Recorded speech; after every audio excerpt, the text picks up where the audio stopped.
Primeiramente, bom dia aí, né, aos presentes, né, iniciando aí uma ação aí, né, uma atuação aí da ANAFIC, né, que é justamente sobre a propositura de uma ação judicial que tem por objeto, né, restituição de cobranças indevidas em relação ao adicional de férias de um terço, né. Então, ao primeiro momento, né, isso aí vai ficar mais bem detalhado na palestra do Alexandre, a gente, no âmbito da ANAFIC, né, imaginou propor uma ação coletiva, né, ou seja, iríamos contratar um escritório de advocacia para tutelar essa demanda, né. Mas chegamos à conclusão de que se fôssemos, né, através de um escritório de advocacia para a realização de uma defesa coletiva de determinada demanda, iríamos ter que seguir o rito ordinário. Eu acho que isso aí devia ser assim, mais favorável aos associados, né? Porque ia demandar um rito mais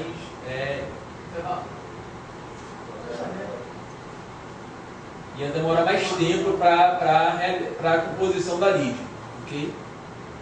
Então, dentro das nossas possibilidades, né, a gente sabe que a associação está nesse início, nessa fase de constituição, né? Então, a gente tentou visualizar uma forma que atendesse melhor aos interesses dos nossos associados.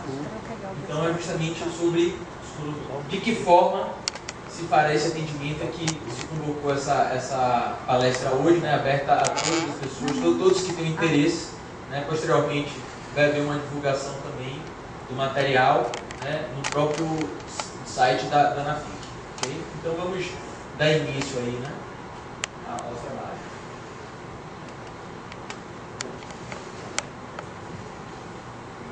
Bom dia, o Márcio estava comentando, nossa ideia é que a exposição seja realmente muito breve, não tem o intuito de realmente dar uma palestra e trazer uma discussão doutrinária, mas sim que nós visemos a prática.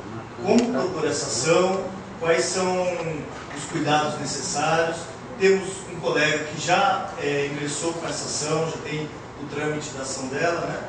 Então a ideia é que nós sejamos realmente práticos. Claro, detalharemos alguns dos elementos que são necessários para a compreensão do que vai ser pedido, mas é só isso. Então eu acredito que logo mais a gente já passe para esclarecimento de dúvidas, para colocações, né? O que acontece? Desde 93, com a emenda constitucional lá número 3, nós tivemos na Constituição referência à contribuição previdenciária do servidor público. E essa contribuição previdenciária, ela incidia sobre a remuneração. Só que exatamente a remuneração do servidor ela não está detalhada na Constituição. Então nós tivemos em 94 uma medida provisória que depois ela foi convertida em lei, e em 99 um outro diploma legal, uma outra lei, tratando de remuneração do servidor público e discriminando quais são os componentes. O que acontece?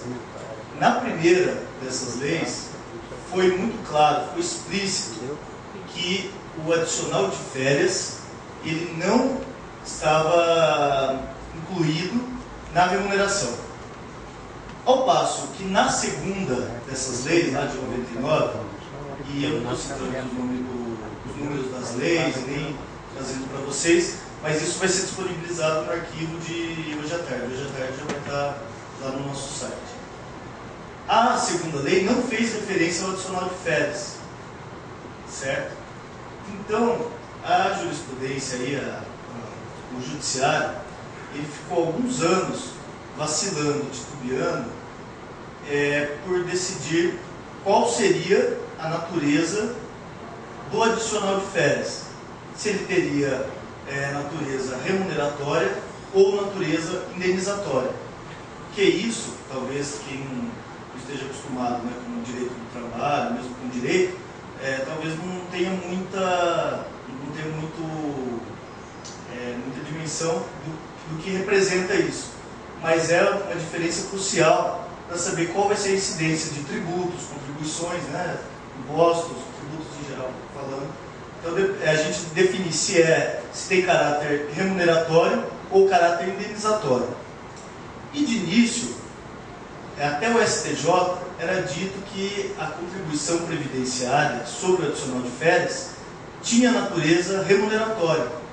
Por quê? O que é o adicional de férias? Quando o trabalhador, seja público ou privado, ele entra no gozo de férias, ele recebe 1/3 a mais da sua remuneração, que é o terço constitucional de férias. E vinha sendo e continua sendo cobrado contribuição previdenciária na alíquota de 11% sobre esse adicional. E isso o STJ entendia que era legal, porque o adicional nada mais seria do que um reforço financeiro, um acréscimo da remuneração sobre o qual incidiria a contribuição previdenciária normalmente.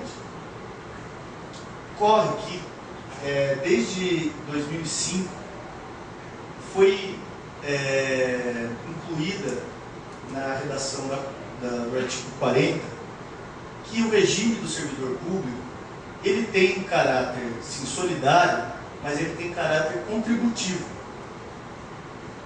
E a partir dessa simples inclusão, a jurisprudência tratou de interpretar que caráter contributivo, na verdade, ele significa que tem que haver uma proporcionalidade, uma correspondência entre o que o servidor paga na ativa, os valores com os quais ele contribui, e os proventos que ele receberá quando da sua aposentadoria. Essa foi a primeira distinção que a jurisprudência dos tribunais superiores fez. Então falou, olha, se o caráter do regime previdenciário do servidor público tem caráter contributivo, a cada contribuição nós teremos uma contrapartida quando da aposentadoria. Assentada essa diferenciação, eles começaram a examinar a gratificação natalina, ou 13º. E o que eles analisaram, segundo esse raciocínio? Bom, a pessoa contribui com o 13º dela, ou seja, sobre o 13º incide contribuição previdenciária, mas na aposentadoria ela vai ter também o 13º, não é isso? Ela vai ter o benefício previdenciário correspondente. Então, é legal, é legítima essa cobrança. Pois bem, e o adicional de férias? Ele está contribuindo, está sofrendo esse desconto sobre o adicional, mas e quando ele se aposentar, ele vai ter direito a férias? Não. Logo, ele vai ter direito ao adicional de férias? Não. Então, não é possível, no regime do servidor público, no regime de caráter contributivo, que haja prestações pelas quais não vai haver uma recompensa, uma retribuição pecuniária no futuro. E com base nisso, na verdade, essa decisão eu considero que tenha partido do ministro Eros Grau. A gente já tinha algumas decisões, mas ainda tímidas nesse sentido.